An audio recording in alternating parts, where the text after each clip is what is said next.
Hi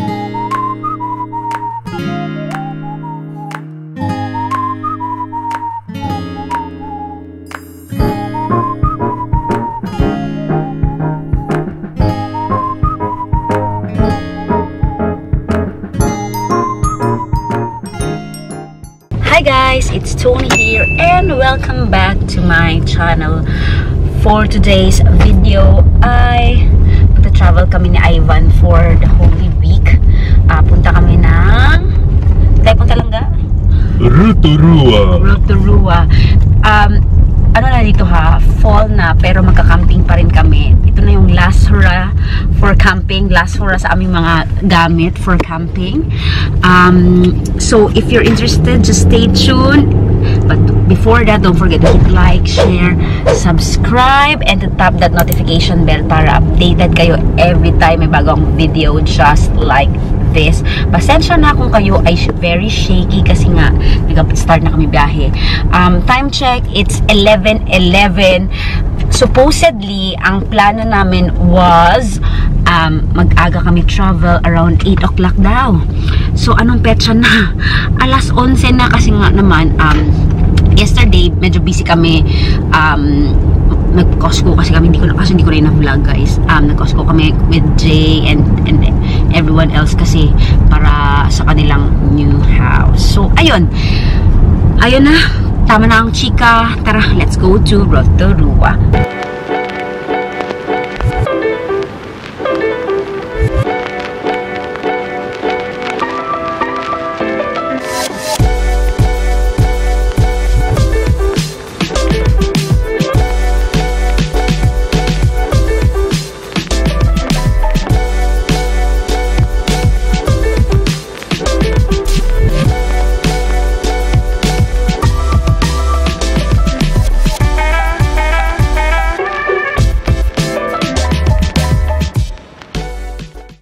Hi guys! Andito na kami sa aming campsite sa Tasman.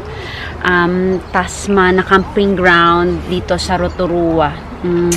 What can I say? Hindi ko na na-vlog ang pagtayo namin ng aming tent. Ito pa rin yung usual namin na tent. Ito yung Air Series 300 ng Torpedo 7. Ayan, yung usual pa din. Hindi lang namin siya na-vlog kasi nagmamadali kami kasi dito, papunta namin dito, grabe ang ulan. So, habang may time na may sunshine, so nagdali-dali talaga kami na mag-set up para kung umulan man, hindi kami mabasa. So, ayan na. Pero, tara, mag-tour around tayo sa likod, sa aming paligid. Ayan si Ivan. Hindi ko marunong magkain ng pususo. Kami na Ivan, naglalis pa kami kanina sa paggawa ng aming tent. Usual, same pa rin. Same pa rin, loka-loka yung isa dyan. Magagalit sa walang bagay ng lugal. So, yan yung aming tent. Tapos, yung hindi dapat abuhan. Ay, sus.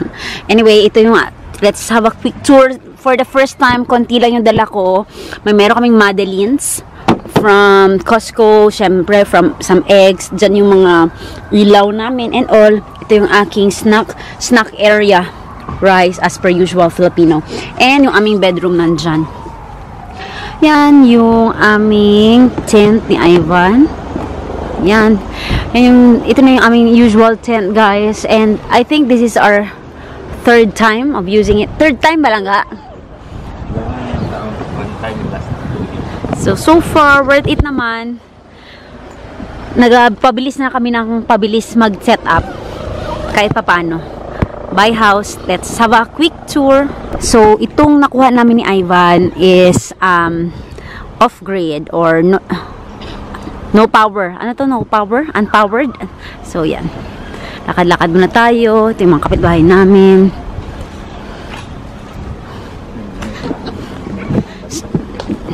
Dito naman yung powered side nila. Powered side. Tara. Dyan yung kanilang reception. Pasok ka dyan.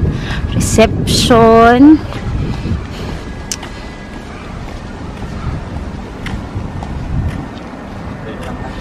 Toilet. Saan ang apa mo? Wala. Hayaan mo na. Let's learn by just walking around. So, ito yung kanilang lounge. May barbecue. Pwede ka mag-barbecue dyan. Tingnan natin ang lounge area nila, guys. Lounge area. Dito ba yung lutuan kaya nila? Yan, lounge area. Itong Tasman is a new parang new ito siya na holiday park. Mayroon siyang maliit na kitchen. Maliit masyado, no? Maliit. Meron silang stove dito, lutuan dito. Yeah. So, if in case magluto tayo, we have to wake up early. Tapos may fridge din sila dito. Wala naman kami dalang pagkain. Kasi mag-grocery pa kami. Ay, wala kang marker. Okay, so yan. Maliit.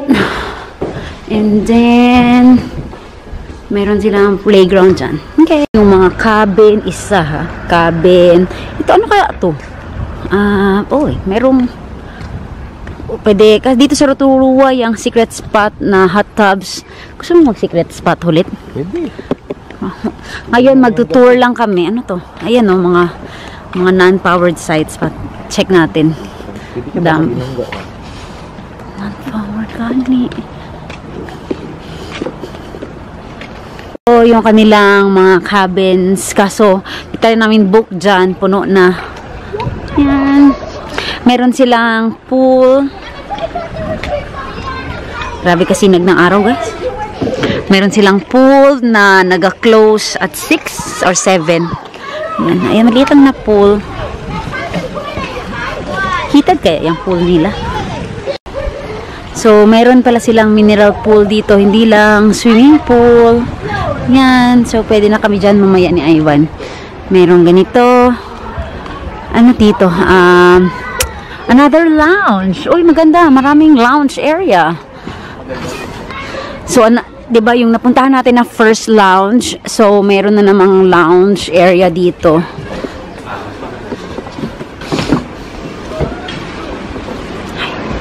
Another lounge area. Additional. So, another lounge. And the fridge, yeah. So, ayan na yung geothermal pool nila dito. Yun. Pero, murag puno man siya, oy. Ayan, oh. Bakit head above water? Bakit? Tapos, doon, dito, mayroon silang playground. Ayan, playground. Dito yung mga powered sites. Tapos, meron silang pillow, yung inflatable pillow. Dito. Yan, another inflatable pillow. Tapos, shower, toilet shower. Oh my gosh, malayo-layo ang shower lang ka, no? Ay, pero may shower man doon, isa. Sure ba? Okay ang chinelas, wag lang sapatos. Okay. So, yan, maliit lang. Yan yung pool, dito. Maliit lang pala. Ito yung non-powered din ito, di ba? Powered. Pero puno na. Ay, maliit lang talaga siya. Sobrang liit lang, non-powered. Yan ka lang. It means, ano lang pala langga, tawag dyan yung, sobrang liit lang dito. So, overall, maliit lang pala to dito. So, itong Tasman na holiday park, malapit kasi siya sa nasa sentro siya. Tapos, tawag dyan, maliit. Liit lang, ano mo lang, no? Ang amenities nila, may geothermal. Nag-iisip sila mga tent site. Ganito katlaki ng tent, no? Pero walang tent na ganyan, mga palakihan na ngayon ng tent. Diba? 2 stories ang tent namin. Pero declare ko man yung ang tent natin ang kalaki. Anyway. Halaka, sige. Ayun. Tama man yung parking natin, kayo man yung parking natin. Oo. Hindi yung parking doon. Wala mo number. Kasi, kaso wala ng parkingan. Kung Sunday market. So guys, ayun na, nag-ikot na tayo. Paglabas mo lang talaga ng Tasman Holiday Park, ayan, nasa city center ka na. May Kmart doon. Kmart. Yung kung dyan tapos, dito Sunday naman market. yung market. Pwede yung market. Ano bang tawag dyan? Anong tawag Sunday. dyan? Sunday market. Yan. So, yan lang. Overall, what can you say about the holiday park? What can you say? All I can say is, I can say nothing at all. It's amazing how you cannot say anything. Pero wala rin ako masabi. Okay lang siya. Wala akong masabi. So lang. Pero hindi naman yan siya sa pagandahan. Alam mo kasi, ang inisip mo na camping ground, this tawag dyan, yung talagang away from the city. Nasa heart ng atayan ng city. But napunta pala kami sa heart of the city. Pero sige na lang.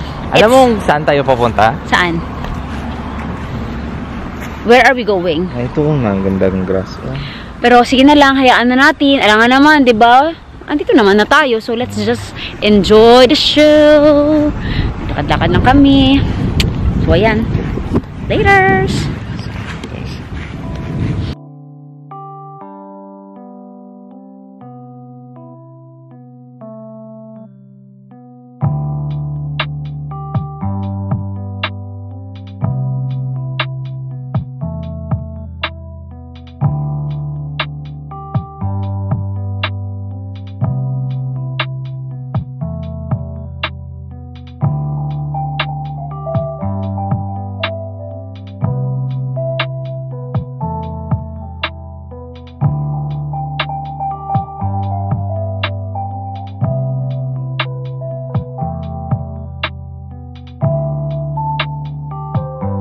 Andito kami ngayon sa, anong tawag dito lang ga?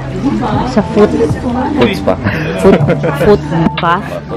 Parang public footpath dito sa Rotorua. Geothermal Cervalo pa rin ito guys. Ayan, maraming paa. Good luck, baka may athlete's foot. Pero sabi ni Ibon, mamatay man daw ang init. So, ayun. So, andito na lang kami para masubukan. Pasensya naman sa pangit namin mga paa. Ito na. Sarap. So, relaxing. So, ito siya. Libre lang ito siya dito sa Rotorua. Ang maganda lang dito kasi maraming mga amenities within the park. Like yung tawag dyan, yung mga playground, itong mga foot spa ba to? Foot spa ba to lang ga? Basta something mga ganyan. Ano ba? Foot bath pala. So, libreng foot bath, diba? Hindi ka na magbayad. So, yun. Ganda. Kaya nga maganda talaga dito sa New Zealand. Maraming free.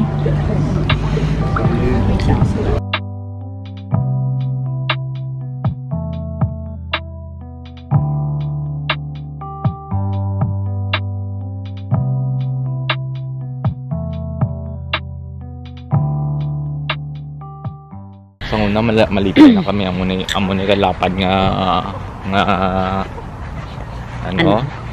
Muni kalapad. Ako galipay-lipay na. Maglansyog kami, lipay-lipay na ayo. Tapos si Paanay, apuga. Pao niya, pagka may babalian or may dislocate lang mga pundong lampan mo. Arang iabahon mo gani siya. Pag abahon mo siya tapos pag si Paanay ka mo. Oo. Dito na kami sa pabalik na kami ng nagakwento siya Ivan. Kung mayroon ko naririnig si Ivan niya, nagakwento siya about sa kanyang experience sa field. Kasi tapos tong pag-pep squad namon, tong taga-Dapotabato, calisthenics, ilagi ko perform, hindi man to pep squad. Yog. Kami pa na pildi. Sila galito, gandal-gandagan sila mo amo sinao. Amo niya ang pangupamo sina sang tao ya kay Dalawa lang katao. Sila ya kay do napulo gid ka no para maglupad ng Siyempre, tao. safety. Nasa safety kami na side. Safety, tapos ginatawag yung 5 squad. Yeah. Tapos next to you. Yeah. Wow. So, yan, sobrang lamig, guys. Sabi ko, Ay, may dalan galit. sabi ko kanina, hindi na ako magdala ng jacket kasi, mainit. Ganyan pa ako. Pa-crop top pa si auntie. Ngayon, malamig. Ayan na, bakit wala akong sun? So, ayan. Tapos na kami nag-foot bath. So, pag itong paa natin nagkaroon ng fungus. Ewan ko na lang. Parang malinis naman. Sige na lang. So, yan. Parang Adlaw. Tali mag-ano. Gusto mo mag-ano bukas? bukas. Schedule na tayo. May schedule. May chest daw ako. Just, okay. Chest. Nandito na ulit kami sa aming tent. Malamig sa labas, guys. At saka nag-drizzle. Kaya dito na kami sa loob ng tent. Minsan, alam nyo ba, naki-question ko tuloy yung aming desisyon. Bakit kami nag-camping ngayong Semana Santa. Pero kasi, last time, hindi naman siya nag-ulan. Init-init siya ba? So, okay lang. Ano ko ngayon? Tapos, ayan, dito tayo ngayon. Tapos, usually, di ba, group yung kasama namin this time. Kami lang, and then tomorrow magsunod sila Ate Andrea. Kasi nga, may mga lakad-lakad din ang mga tao. Kaya yan, kami lang. Pero ako kasi gusto ko parang nabitin baka ako doon sa last namin na camping. Kaya yan. Why not enjoy habang hindi pa ganun kalamig. Pwede pang ma-enjoy. So far kasi nag-enjoy ako sa camping. Kahit na makainis si Ivan. Isang reason din pala na hindi ako naka-vlog kanina, no? Aside sa nagkadali kami. Maraming reason bakit kami hindi ako nakapag-vlog. So first kasi nagdadali kami kanina. Kasi itong campsite namin, parang paunahan. Hindi talaga siya like specific space allotted for you. Hindi ganon. So, sinabihan na kami na from 105 to 115 na space anywhere. Place your tent anywhere. So, kailangan magmadali. Kasi, yung iba, grabe, medyo malalaki yung tent nila. Meron pang mga, alam mo yun, malaki ang tent. Meron pang mga upuan and all sila ng bitbit. So, kailangan mo maging mabilis. Tapos, so yun, doon din ako, kaya nagdali-dali na lagi ako. Tapos kami lang ni Ivan. So, naglalis pa kami paano i-set up ang tent namin pang third time namin ito, no? Pero, but anyway, may something sa tent doon sa, kasi diba, air series nga to, parang twisted ata yung tube, so kailangan mang ayusin ni Ivan, ganyan. Hindi ko alam pa bakit na-twist yan. Tapos, yun, na kami, kaya hindi na ako nakapag-vlog. Kasi, nung January, naman kami nag-camping, pero hindi ko siya na-vlog thoroughly, or hindi ko talaga masyado na yun, kasi nga marami akong ganap panahon na yun. Kaya this time I will try my very best. Yung assignment ko, i-hold on ko muna sa paggawa para mag-upload ako ng mga vlogs. So make sure you stay tuned. Ngayon, muna kami, kape-kape. Iniisip pa namin ang dinner namin. Wala kaming food. Wala kami siya ng food for dinner kasi wala nga, busy kami lately, kaya yan, tinapay for dinner, tapos close ang mga stores, so hindi kami makain sa labas. So tara, kape muna tayo. Coffee at 6 o'clock. Tama ba? 6:30. Cheers!